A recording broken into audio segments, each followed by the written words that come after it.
Hello, my name is Maurice Washington. I want to welcome everybody to another episode of Executive Talk. Those that are watching live and those that are listening later on our podcast, thank you so much for joining us in today's program. Today, we're going to talk about defining the roles and responsibilities. We're going to talk about those roles and responsibilities in your board of directors, your professional manager, your vendors, your homeowners, and everything that involves to keep a community going well. As you know, everybody likes to have a good, solid community that they live in, something that functions very well. But we're going to talk about some of the nuances that creates a little bit of turmoil. Also, some of the nuances that makes for a good community. Obviously, we want to make sure that we come to this in today's program knowing the ins and outs. So those who are making decisions on your next board of directors and so on and so forth, you have good information that's going to help you move the community forward. So without further ado, I have Tony Friday with me and also Rick Callaway. Tony Friday with Omni Management, and we also have Rick Callaway here. How you doing, gentlemen? Doing great. Looking forward to a good show. All right. Thanks for joining us. And again, thank you for coming on board. Obviously, just for everybody who doesn't know and who has seen this before, Tony's been on before, and we touched on some of these topics, but we're going to go into a little bit deeper and create a little bit of scenarios. So everybody can really digest the importance of each role and responsibilities.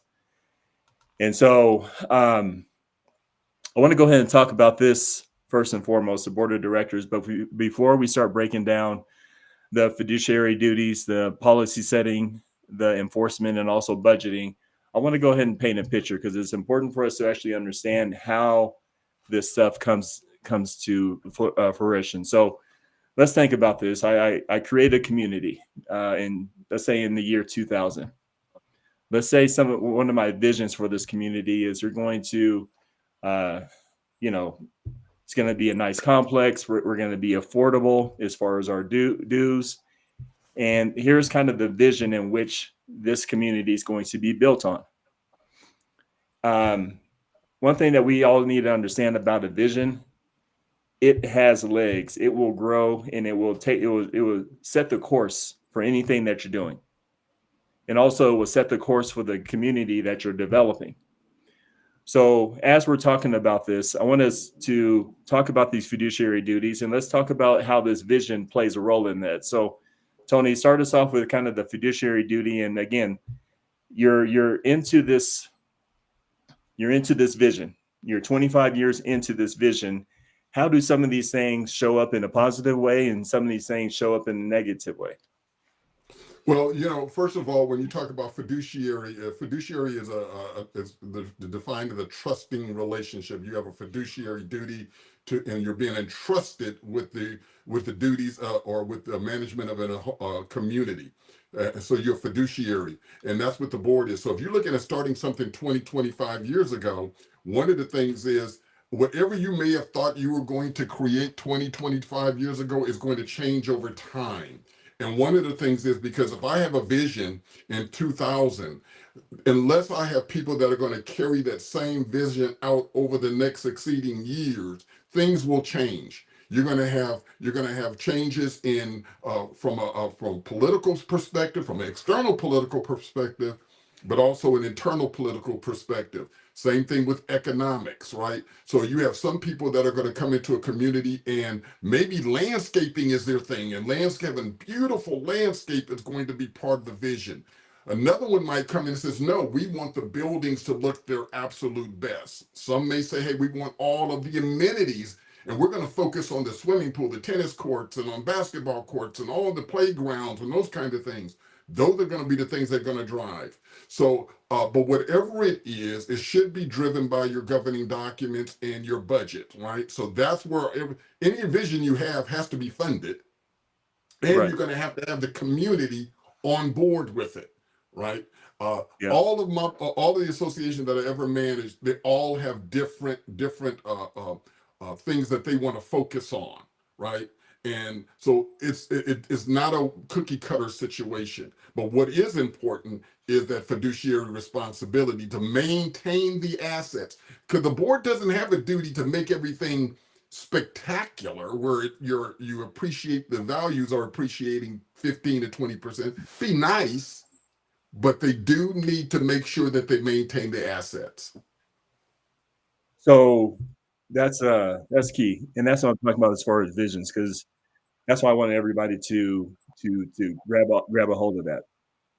You just brought up 3 different visions that now the community is now adjusting to 3 different visions. Now, it's fine that these visions come up, but like you said, depending on what the vision is, it actually changes the course of that community. Let's be very, very clear, because that's the power of a vision. It has the ability to change the course. So you leave that particular thing alone. Now you focus on this. But within years, Tony and Rick, you actually also notice that the building still depreciates, still is going to develop problems over that time while you're trying to do these other things, these other visions. And a lot of it is, and one thing I notice about communities, it's very much so aesthetically driven. Not a lot of, sometimes when I notice it over this time frame of this 25 years, and then it seeks over into like 50 years, is that the building gets patchwork and the aesthetics get a lot of money thrown at it.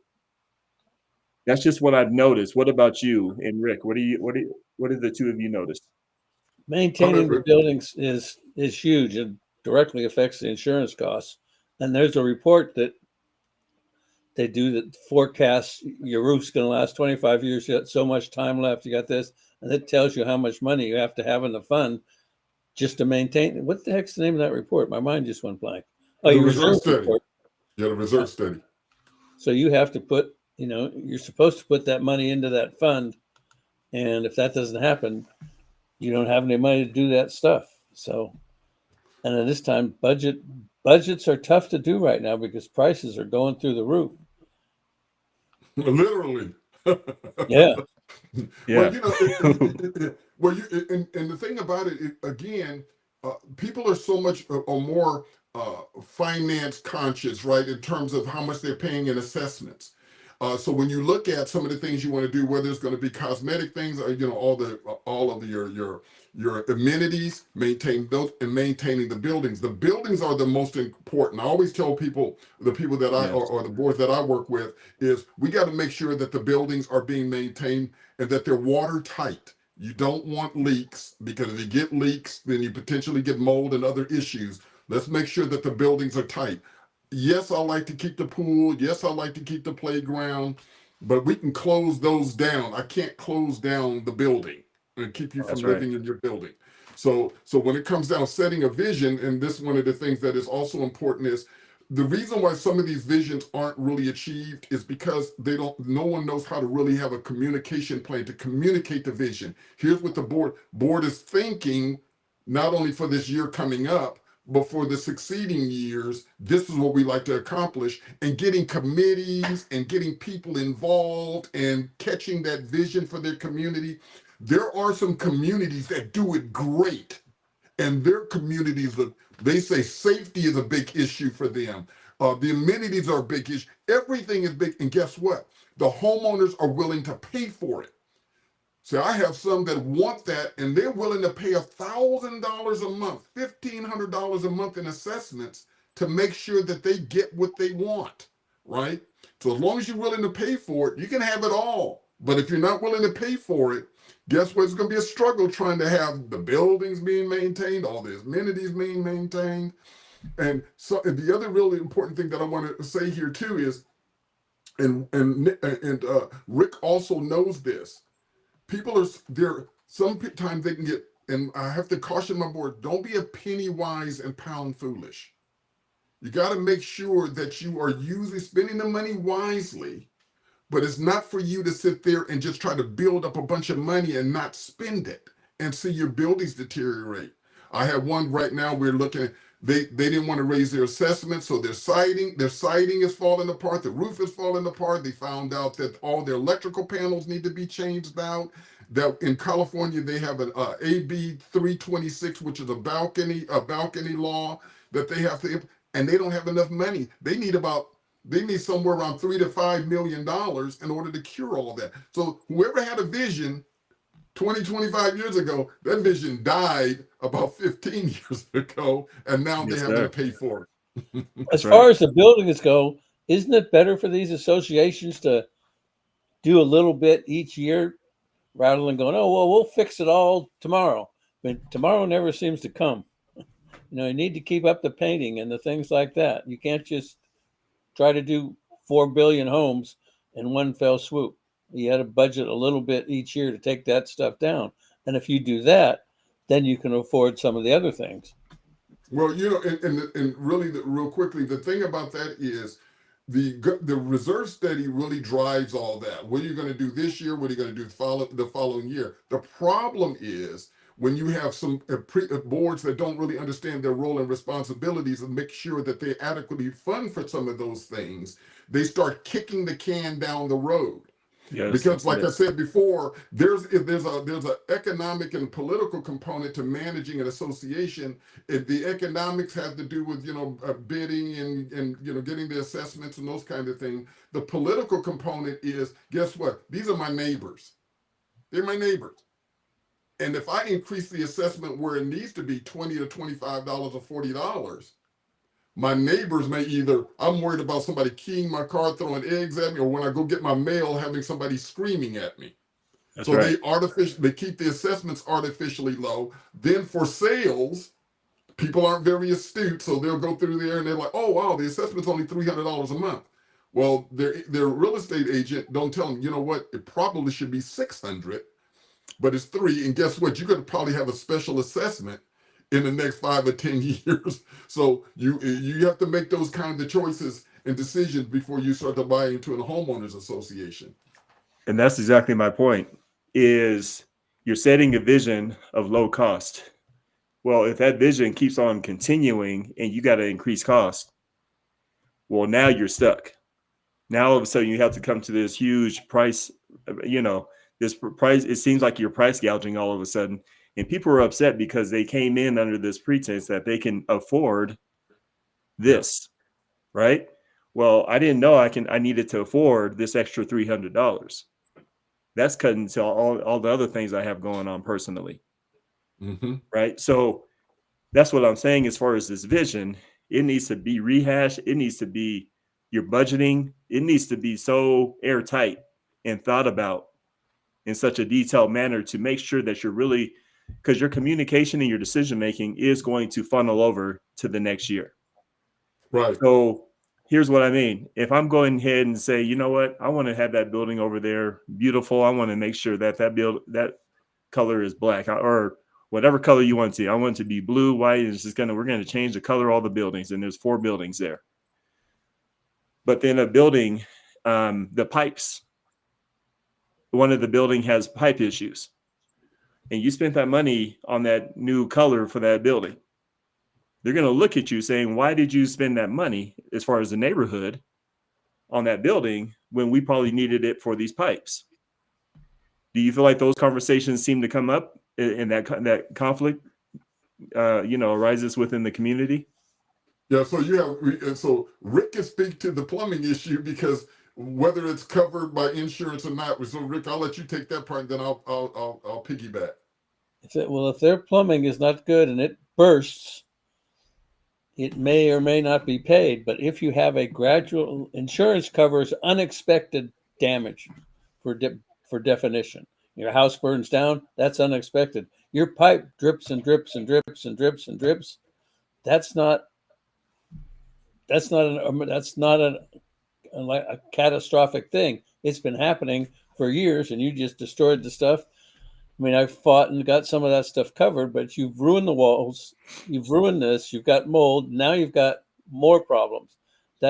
Plumbing is a big issue, and just like us, the plumbing gets old, and it just goes. And you've got to, there's companies that'll camera the lines for you, shoot the lines so you can see exactly what's going on, and you have to look at that stuff. I mean, I've been to annual meetings is where you try to get the community involved in this stuff, but I've been to some annual meetings where I talk about the insurance and explain it, and they all whine about how expensive it is. I got to explain what it is. And then they go on and they don't talk anything more about their community. That's basically the whole meeting, just to talk about insurance, which is not what the annual meeting should be about. It's to show everybody where they are on the vision, where their budget is, what's going on, what do you guys want to talk about, what do you want to focus on. It's not Tony's job to drive the vision. It's Tony's job to make sure it all doesn't fall apart. Well, everything that you guys are talking about also plays into the fiduciary responsibility of board of directors.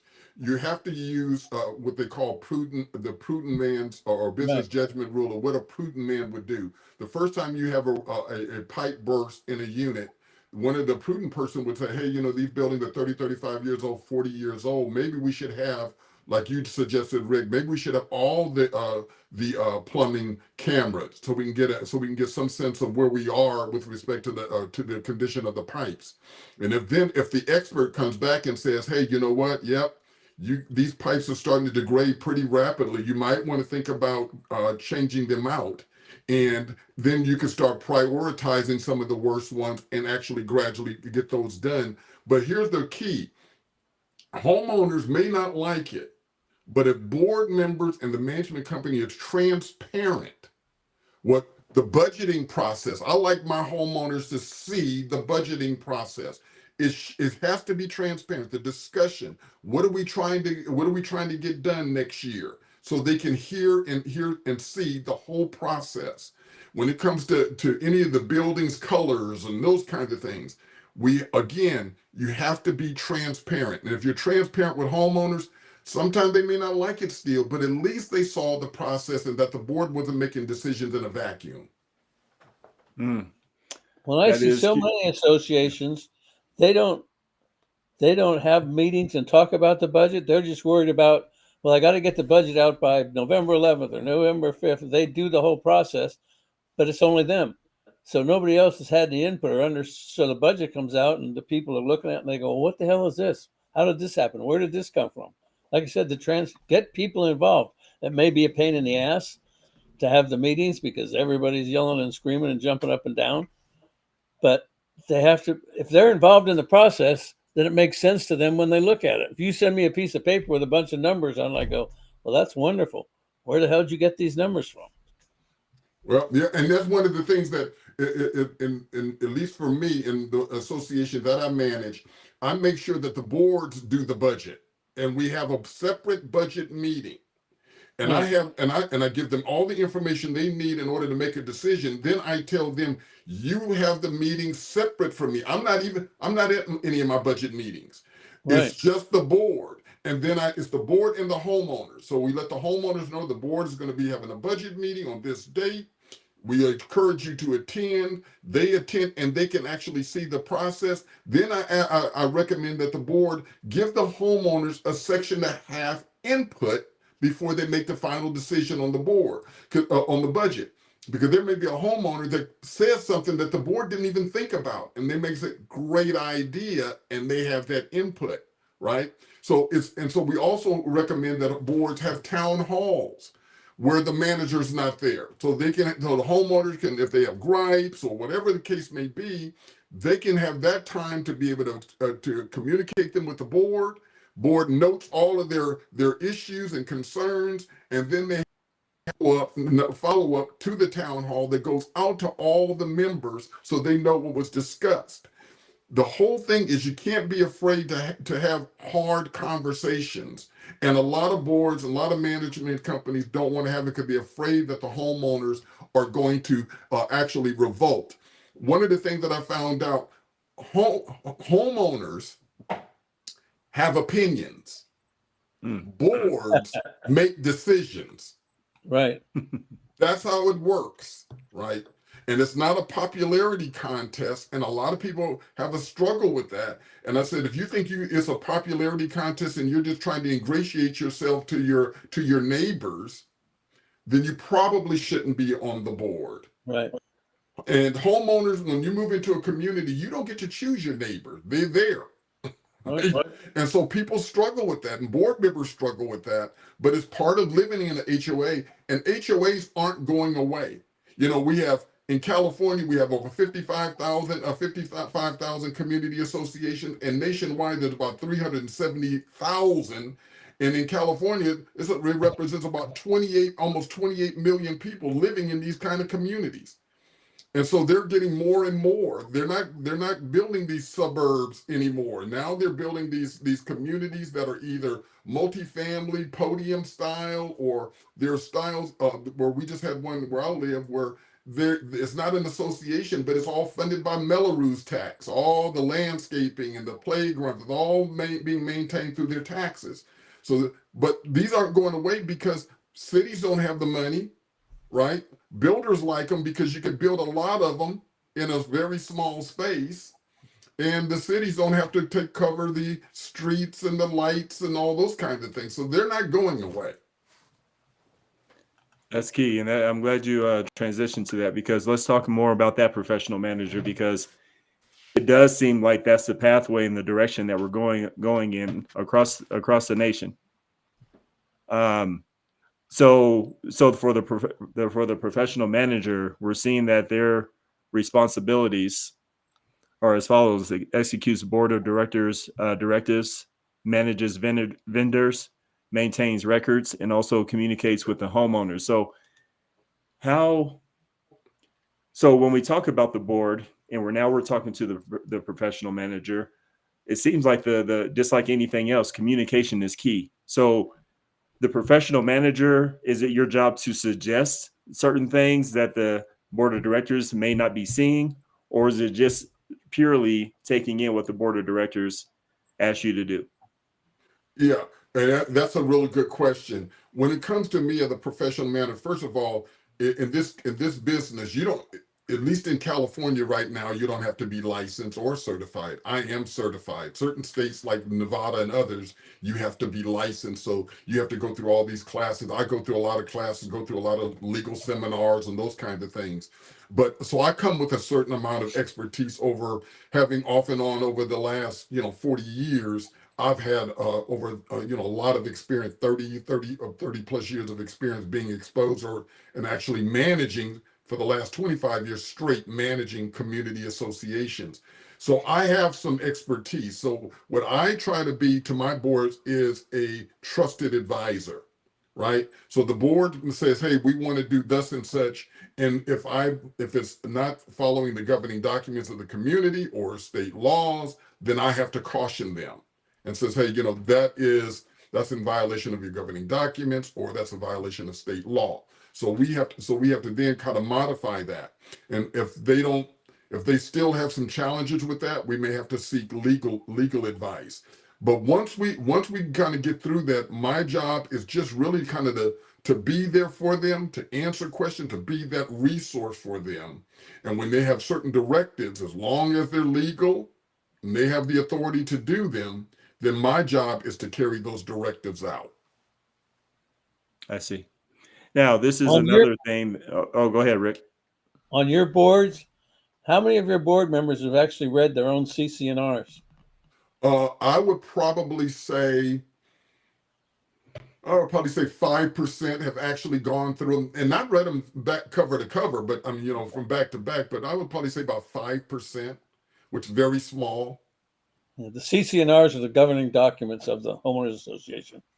Yeah. Now, some of them in some parts of the country, they don't call them CC&R. They may call them the enabling documents, and they may have some other name for them. But they do. But in California, we call them CC&Rs, which are the conditions, covenants, and restrictions. So, but a lot of them, they don't read the bylaws. They don't even read the rules and regulations. I send them to them. When we get new boards, we do a kind of a welcome and trying to get them onboarded. We send them the information. They don't read it. Right. And so that's where part of the struggle is. See, and we may have a show on this of just kind of talking about the perception of what it is to really live in a homeowners association. A lot of people don't get it. I'm not calling them names. They just don't get it. And some of them don't want to get it.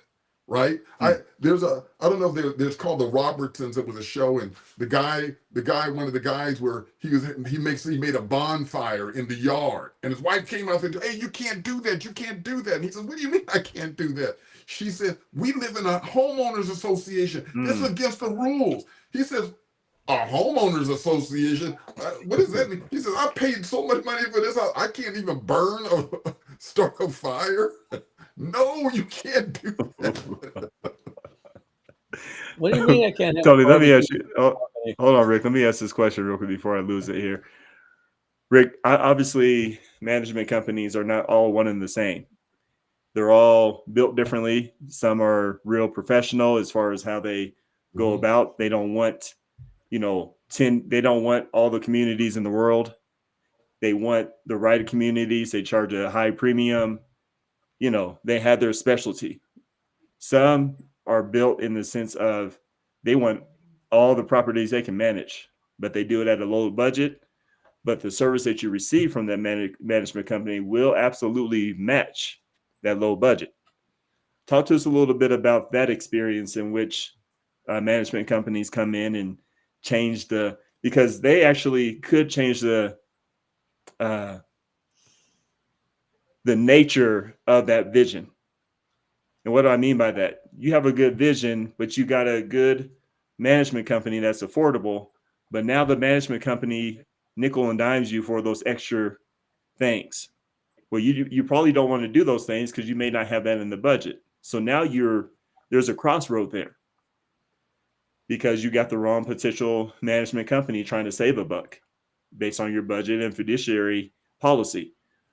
Have you seen that happen in communities and kind of change the course there? First of all, I wish I had more management companies like Tony's. They have a lot of professionals there. I've got management companies that they basically, the secretary handles it. She sends out paperwork. She doesn't, they don't run the meetings. They probably don't even understand the CC&Rs. They treat it like an administrative function. I'm going to send you a bill this month. I'm going to tell you this is what you're going to do. Oh, here's your budget. They don't facilitate communication. And when that happens, the association gets run down, or they let the board get out of control. I've got an association that's I think they've been through 5 management companies because there's 2 women on there that I don't know how they keep staying on the board, but they fight, argue, complain about everything. And the manager said, that's it, I'm done. You go somewhere else. So the associations have to be professional. They have to understand what the heck they're doing. They can't just treat it. The association's a living thing. It moves, changes. Buildings, get old. All these things happen, and you have to stay on top of this stuff. You can't just say, okay, we can manage 100,000 associations, and we got 10 employees, so each one of those get 10,000 associations to matter. You can only technically manage so many associations unless you've got more than 24 hours in a day. Well, let me piggyback off of that. One of the things that's so clear that often goes unnoticed or considered is anytime a board is looking for a new management company is looking to potentially take over the community, you have to align expectations. So when you're in that interview process, the board is interviewing the management company, but the management company has to interview the board and to make sure that their expectations are aligned. Now, if you expect a manager to be on your property 2 or 3 times a week, so that's, you're looking at 12 times a month, guess what? There's a cost to that, right? If you're looking for the manager to try to manage all of your capital improvement projects, even if they don't have the experience to do it, guess what? There's a cost to that. There's a cost to you going and saying, I need you to help me develop policy. I'm not an attorney, but but many boards will because they don't want to pay an attorney. They want their manager to draft the policy. They want the manager to draft the rules. So expectations have to be very clear. The other thing, as managers, I don't care how many communities what we sell is time, blocks of time, right? So I'm a portfolio manager, so I have multiple communities. If you want me to be focused on your community, I can do that. And guess what? There's a price to me managing just your community. In California, depending on the complexity of the community, it might be $150,000 a year. It might be $350,000 a year. So you can have it if you're willing to pay for it. But if you're looking for me to do things outside the contract, because that's what happens. We get a contract, they sign it. We have in our business, we have an exhibit A, and that exhibit A outlines everything that we charge extra for that is above and beyond the contract. So when a board says, hey, I need you to do this, we say, hey, guess what? Let's look at the contract. The contract says that is X amount of hours, we can dollars an hour, we can do that for you. But what I do is I say, hey, you can save money. You can do it, right? If you want to do it, you can save money. Real quickly, one of the things I implemented is a matrix. So I have a matrix of responsibility for the board of directors. So I have board of directors says, I need two of you to kind of be the champion of the landscape, two to be champion of the pool, two of you to be champion of this capital, any capital improvements, two of you to be over the administrative process. They sign off on that. I work alongside them, but they are the ones driving each one of it, and they save a lot of money. And here, case in point, if they say, well, we need a bid, I'll schedule to have the roofer or have a plumber come out and say, you need to meet, will you be willing to meet with them? We coordinate the date and the time. They meet the vendor. They can ask the vendor the questions, etc., and they handle it. And then I get the proposal. And once I get the proposal, I send it to the rest of the board. But that's how they save money. And I've been able to save some associations anywhere from maybe $5,000 to $10,000 a year by me not having to do all the things that they wanted me to do for free, right? But once I told them the cost, they then started doing it. They save a lot of money. Do you interview board members and find out who has what particular skills, or if they get, somebody that's dealing with budget stuff, you want somebody with a numbers background.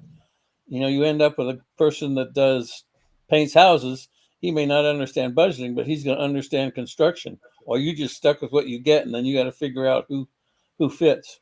Yeah, you typically are going to be stuck with whatever you have. But one of the things about our company, and a matter of fact, I just told one of the new board members trying to get it set up.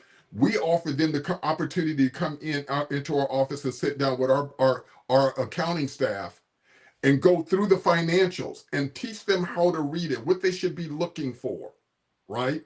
And the ones that take us up on that, now they have a better understanding, because in California, at least, there is part of the law, the statute says, the boards have to go through their financials every month and reconcile them, or they can establish a committee to do it, but they have to do that. They can't say, well, I don't know how to do it. I don't know numbers.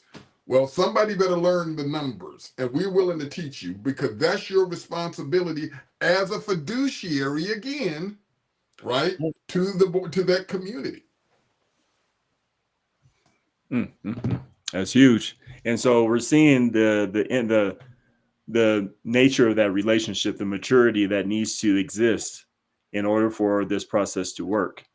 Everybody really needs to understand what they're signing up for, because again, communication and the vision and being very clear about where you're going has a lot to do with how you function. And then how that relationship develops over time, which leads us into homeowners. Because part of this is, with homeowners, we all have our own thought process on how things should go. And without a clear communication on how the relationship is with your management company, what the vision is for the community that's set up by the board, then now you have the homeowners who all, like we had mentioned earlier, we all have our own understanding and thought process as to what it should look like. No different than anything else. I mean, if you're part of a company, you have your vision as to how you think the company should move. So it's the same relationship, but how did this flow over into the homeowners environment and, change the outcome of things? So talk to us a little bit about that, Tony. Just real quick, I was talking to someone about this not too long ago. If it worked for people, homeowners associations would be a dream to manage. But you have to deal with people, right? I mean, they're That's the one right. that buying the home, so you got to deal with people. But with homeowners, because they don't educate themselves on what it's like, what their responsibilities are when they move into a community, it makes it so difficult. We try to communicate a little bit of education through newsletters and those kinds of things and certain email blasts. But homeowners, and it's not their fault. They work all day. They come home. They want to have a beer, a glass of wine, or whatever, and relax. There are some homeowners that, guess what, their whole responsibility, their job is to make their neighbor's life miserable, the board life miserable, and the management company miserable, right? That is with true. all the with all the complaining. But one of the things that homeowners have to understand is they have a responsibility not only to participate in meetings and voting and all those kind of maintaining their property and all those kinds of things, but they have a duty to creating an environment where people can flourish and they can have the quiet and peaceful enjoyment of their property. And a lot of times they get so myopic in their view. They just think it's all about just their little property. And they don't think beyond that, right? And so when we start talking about the vision, they don't want to catch a vision. I don't have a vision. My vision is leave me alone, let me do what I want. I want to come home, I want to be left alone. If I want my garage door open, I want to keep it open. If I want to put purple drapes up, I want to put the purple drapes up. And when Right. people say that, one of the things I've said, and sometimes it sticks, it kind of opens their eyes. I said, if you wanted to do that, you should have thought about not moving into a place with conditions, covenants, restrictions, rules and regulations, bylaws. I mean, you've kind of pinned yourself into a world that now you said you don't want to live in, but you gotta deal with it now. And here, man, I'm glad you said that, because that's the key. You're having. It seems like people are coming in, for various reasons, right? Um, when you live in a single family residence, that's your home. That's your plumbing. That's your house. That's your paint job. That's your. I'm going to change that whole closet into a dart room. I don't know, whatever it is you want to do, right? You're living out your fantasies in your home, because that's a single family residence. But as soon as you get into a community, that single family thinking needs to go out the door. So dog ownership, everything that it includes. So your craziness has to stop. Right? You have neighbors now that are right next to you. Your bad decisions become my problems. My bad decisions become your problems. It's all mixed in there. So you're jumping into now you have people who do the lawn for you. You have, when the lights go out, you can call somebody, and it's right there. But also you have a responsibility to be even more mature than what you were in your single family residence. And so is that a mental shift that needs to take place from homeowners? Yeah, it's a big mental shift that a lot of people don't take into consideration. I have people that have bought their first home is in a condominium. They've come from an apartment complex, right? So they come from an apartment complex into a condominium, and they haven't changed their mindset. They look and say, "Hey, guess what? My doorknob to my bedroom is loose." Well, guess what? That's your doorknob now. You need to take care of it. We don't do your doorknobs. You don't That's call right. your manager and tell them come and fix your door and send a maintenance person to fix your doorknob. Now, condominiums do have the board and the association is responsible for certain things, but just shifting that mentality from rental to home ownership, and then from even if you came from, because we have people that have sized down into certain communities Right. and they move in and they still think they can do the same thing they did in their, like you said, in their single family home. Now we have some single family home plan developments. They're not condominiums where homeowners actually own their home. It's a single family detached, but they still have responsibilities regarding the community from a behavioral standpoint and the common areas. So even though I own my home, I paint it, I roof it, I do all that kind of thing, I can't play music to 10, 11 o'clock at night. I can't have a barbecue in the front yard, right? Whereas if you're not in the community, you can probably you can have a barbecue in your front lawn unless there's a county code or ordinance against it. You can do that, Right. right? So it is now from an insurance perspective, and Rick can speak to this. When people don't do that, sometimes we got that friction between the board and the homeowner, and that's when the directors and officers liability policy might kick in. Bad decisions cause claims. Yep. We've got some people are very litigious. They go, well, hell, I'm going to sue my board or I'm going to sue this person. The whole thing may get thrown away, but you still got to get out of the lawsuit.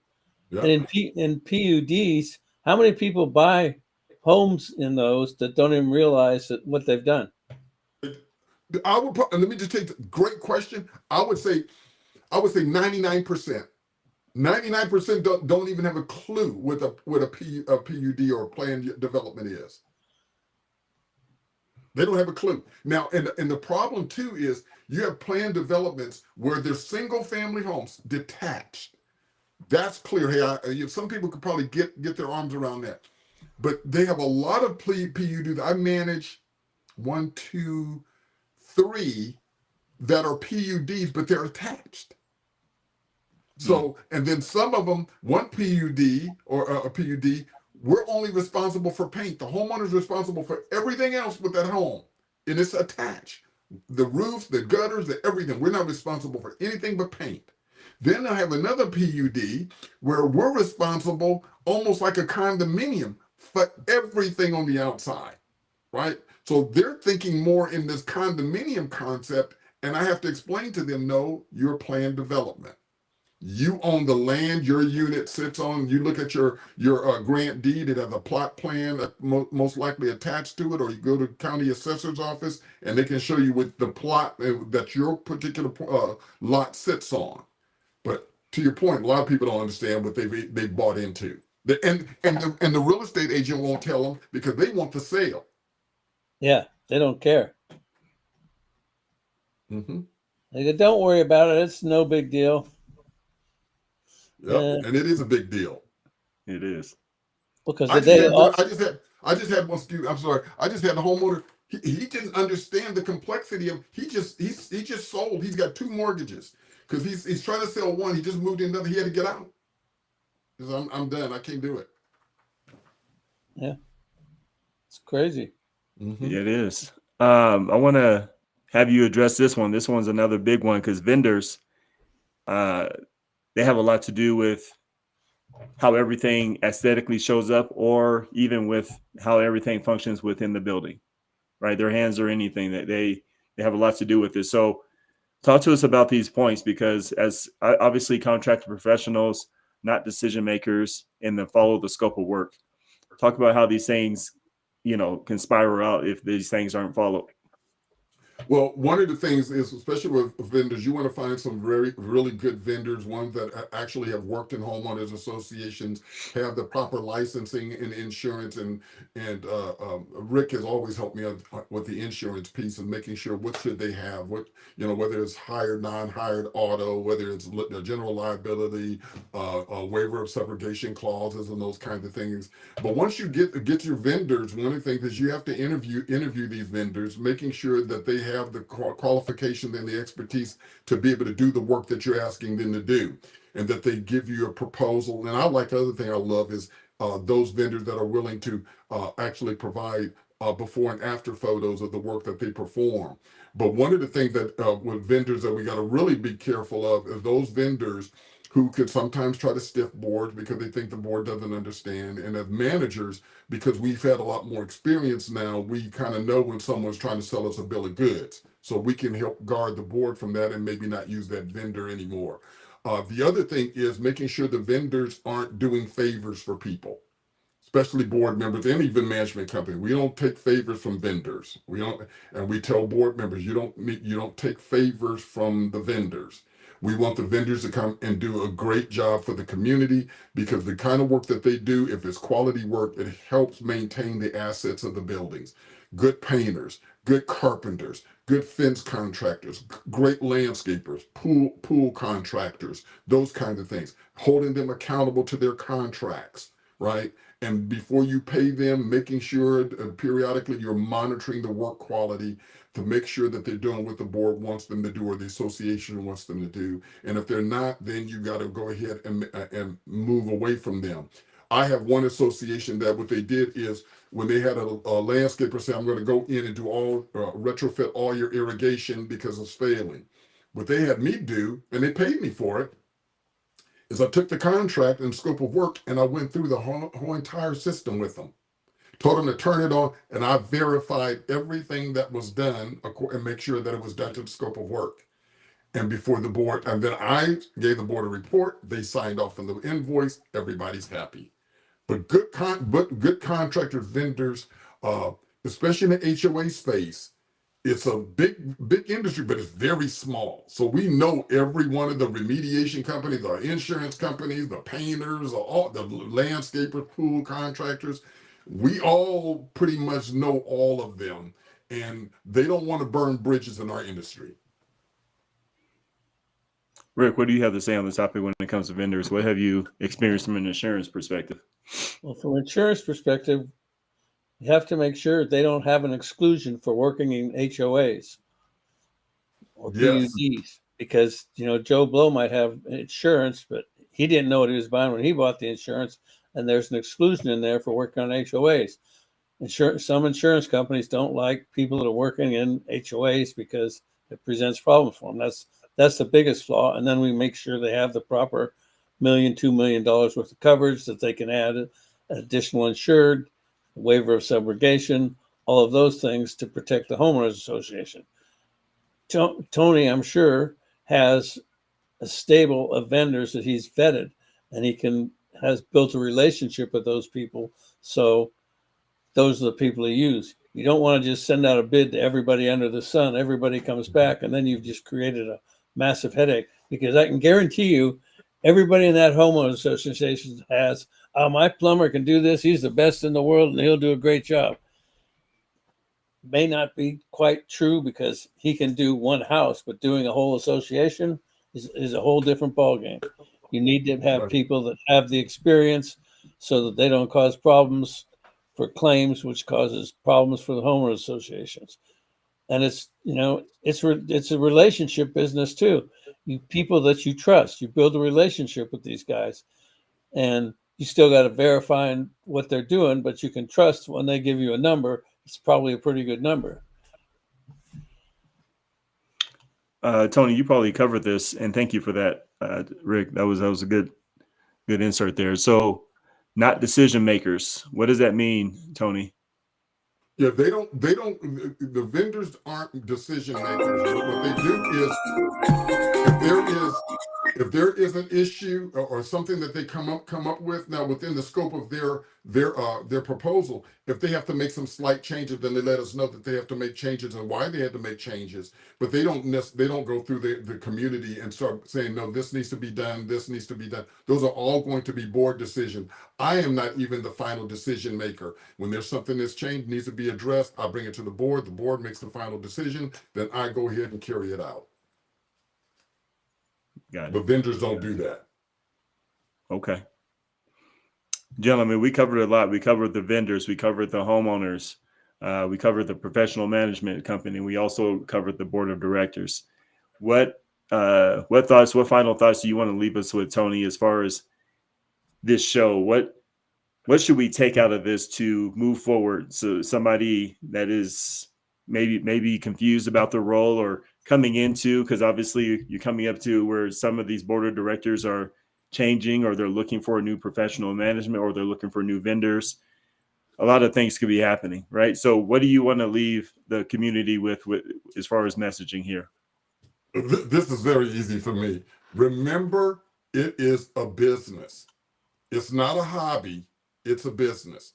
And in California, as I think I probably said a little earlier, it is a nonprofit mutual benefit corporation established in California, right? So it is a business. And when you take in consideration all of the assets of the community, as well as the particular buildings or homes, it's multi-million. Matter of fact, Rick could really spin to this, because when you talk about the property, the insuring the properties, like the one I have probably at $77 million just for property, right? Not as not talking about a lot of the other property. So it's a big business. So remember, it is a business, not a hobby, and you got to take it seriously. Perfect. Thank you. And Rick, what are your final thoughts? I agree with Tony. I agree with Tony. It's a business. You have to treat it like a business. So deal with professionals in all areas of your homeowner association. Professional manager, professional insurance, professional accountant. Deal with professionals. Yep. Perfect. Gentlemen, as always, thank you so much for coming on. Tony, you had an idea for another program talking about kind of the homeowners and so on and so forth. Let's discuss that offline, and we might want to put that together, because again, these are still some of the important nuances that go on. So thank you for always indulging and creating this information, because again, it's important, and it's so many changes are happening in our society right now. We just need to stay on top of how to be better. That's right. All right. So again, together. Yeah, that's right. Rick, Tony, thank you very much. We'll see you next time. Sounds good. Thank you. All right, gentlemen. And for everybody else that's here, I want to thank you so much for taking your time out of your schedule to hear exactly what Tony and what Rick had to say in regards to this topic. These roles and responsibilities are huge. And as more communities shift into this type of environment, we want to make sure that you're doing it the right way. Start off right in that same way. Make sure the continuation of the process of board to board, professional management company vendors, it stays lean, it stays specific, it stays above board. Don't cut corners, because it will show up in your insurance. It will show up when you need them.